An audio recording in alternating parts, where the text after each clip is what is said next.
Hello friends, welcome to Exambee. I am Sushil Ragade, ex manager Reserve Bank of India.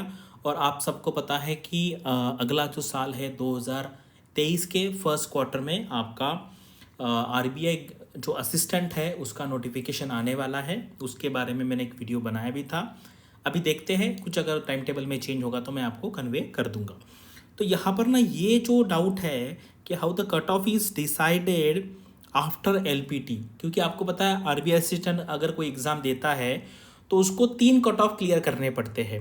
तो सबसे पहले prelims का है, ये तो ऑब्वियस है। देन उसके बाद जो लोग प्रीलिम्स क्लियर करते हैं वो मेंस देते हैं।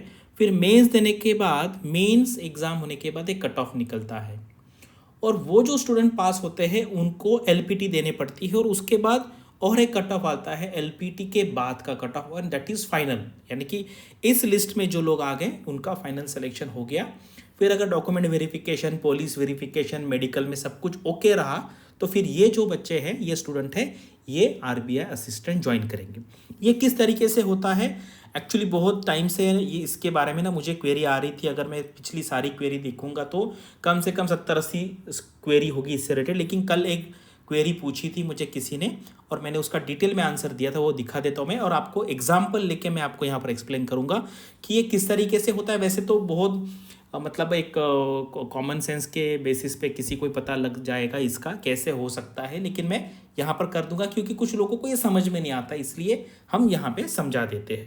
तो ये क्वेरी था, मराठी में था ये, तो मैंने यहाँ पे एक्सप्लेन किया हुआ है कि किस तरीके से वो होता है, लेकिन हम एग्जाम्पल लेके इसको देखें।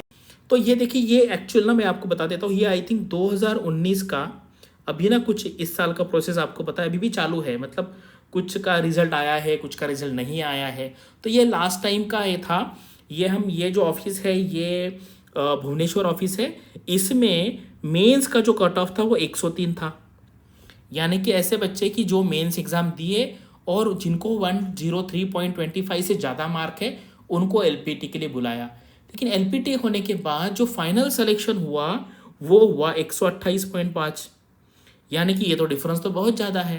ये किस तरीके से काम करता है, हम ये हाइपोथेटिकल एग्जाम्पल लेंगे।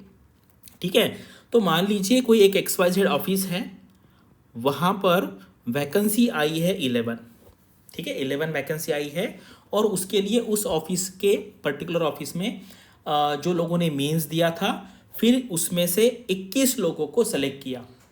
ठीक है, 21 लोगों को सेलेक्ट किया एलपीटी के लिए। एलपीटी का मतलब होता है लैंग्वेज प्रोफिशिएंसी टेस्ट। यानी कि ये जो 21वां कैंडिडेट होगा ये वाला, उसके मार्क्स है 128। इसको हम कहेंगे कि मेंस का कट ऑफ है।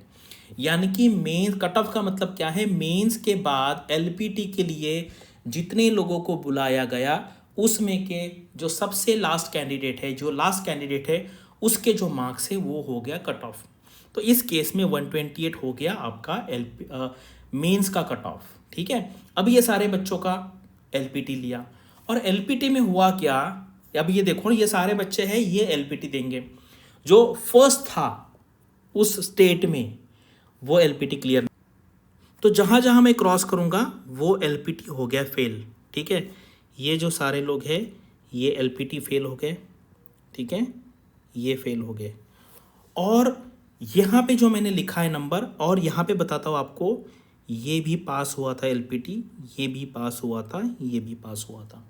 लेकिन अभी ये जानना बहुत ज़रूरी है, अभी हमारे पास वैकेंसी कितनी है, सिर्फ 11 वैकेंसी है। कितनी वैकेंसी, 11। तो अभी ये लोगों को निकालने के बाद जो एलपीटी फेल हो गए उनको हमने निकाल दिया। ठीक है, तो अभी हम इसको फिर से डिसेंडिंग ऑर्डर में लगाते हैं। अब इसका रैंक आता है 1 2 3 4 5 6 7 8 9 10 11। इसका रैंक आता है 12, ये 13 और ये 14। अभी ये ऐसे लोग हैं, अभी 14 लोग ऐसे हैं जिन्होंने मेंस का भी कट ऑफ क्लियर किया है, और ये लोगों ने एलपीटी भी कट ऑफ क्लियर किया है, एलपीटी भी क्लियर किया है। लेकिन अभी प्रॉब्लम क्या है, अभी मेरे पास वैकेंसी है 11। तो मुझे यहाँ पे क्या करना है, फर्स्ट 11 लोगों को लेना है। बस ये लोग हैं, ये जो 3 लोग हैं, ये 3 लोगों का सिलेक्शन नहीं होगा, इवन दो इन्होंने मेंस का कट ऑफ क्लियर किया है एंड इन्होंने आपका एलपीटी की क्लियर किया है। लेकिन 11 ही सीट थी, तो तो ये 11 लोगों का आएगा एंड इसका फाइनल कट ऑफ बनेगा 132। अब ये 12 नंबर पे जो कैंडिडेट है इसका प्रॉब्लम हम देख लेते हैं। इस इसके जो मार्क्स है वो कट ऑफ इतने मार्क्स है, लेकिन जब टाई होता है उस केस में जिसका एज ज़्यादा है उसको प्रेफरेंस दिया जाएगा। यानी कि ये जो दो कैंडिडेट है इनको सेम मार्क्स मिले हैं, लेकिन 11वां रैंक इसको मिलेगा एंड 12वां रैंक इसको मिलेगा। इसका सिलेक्शन हो जाएगा, इसका नहीं होगा, इवन दो ही और she has clear the LPT and LPT का कट ऑफ। समझ में आया आपको? तो ये बात है, इसीलिए आपको क्या करना है, आपको टॉप रैंक्स में रहना है एंड एलपीटी क्लियर करना है, तो ही आपका सिलेक्शन फाइनल है। अदरवाइज ये देखो, ये 13 वाले का तो मेंस का भी कट ऑफ क्लियर है, एलपीटी भी क्लियर है, लेकिन सिलेक्शन नहीं है। यहाँ पे भी ऐसे हो गया। यानी कि इस केस में ये लोग थे 103 103.25, ये सारे लोगों ने एलपीटी दिया।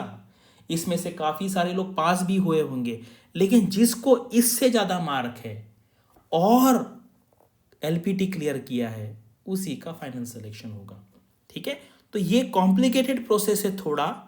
और ये जो नंबर है 12वां नंबर वाला, ये तो बहुत कम लोग जानते हैं कि जब टाई होता है, मतलब इवन दो, फिर ये जो 12 नंबर वाला कैंडिडेट है इसको तो फिर कंफ्यूजन होगा, अरे कट ऑफ तो 132 बोल रहे हैं और मैंने तो एलपीटी भी क्लियर किया है, मैंने कट ऑफ भी क्लियर किया, ये एलपीटी वाला मेंस वाला आफ्टर एलपीटी वो भी क्लियर किया है, तो मेरा सिलेक्शन क्यों नहीं हुआ? क्योंकि सीट थी 11 और आपका रैंक आया है 12। आपका रैंक कम किस लिए आया है? क्योंकि जब इक्वल मार्क्स आते हैं, जिसका एज ज़्यादा है उसको प्रेफरेंस मिलता है। ठीक है, तो ये डिटेल है, मुझे लगता है ये एक दो बार देख लो। और इतना देखो, इससे हमें इतना नहीं सोचना, लेकिन क्या क्वेरी बहुत आ जाती है। अभी क्या करूँगा मैं, क्वेरी आ गई तो ये वीडियो सेंड कर दूंगा। ठीक है, तो ये I hope you have understood all procedure. और ये कंसेप्ट देखिए, आपको आरबीआई असिस्टेंट है उसका जो मेंस में जीए होता है उसके लिए भी काम में आएगा, और कोई भी एग्जाम के लिए आपको आएगा। अभी आपको अगर हमारा कोई भी कोर्स लेना है आरबीआई असिस्टेंट रिलेटेड तो काफ़ी अच्छा डिस्काउंट है, आप इसके बारे में सोच सकते हैं। बस यही मुझे एक्सप्लेन करना था कि कट ऑफ कैसे होता है, एलपीटी होने के पहले, एलपीटी होने के बाद, अगर इक्वल रैंक आता है तो कैसे डिसाइड करते हैं। ये सारी इन्फॉर्मेशन मैंने आपको यहाँ पे दे दी है। Thanks for watching this video and all the best for your studies and upcoming examinations.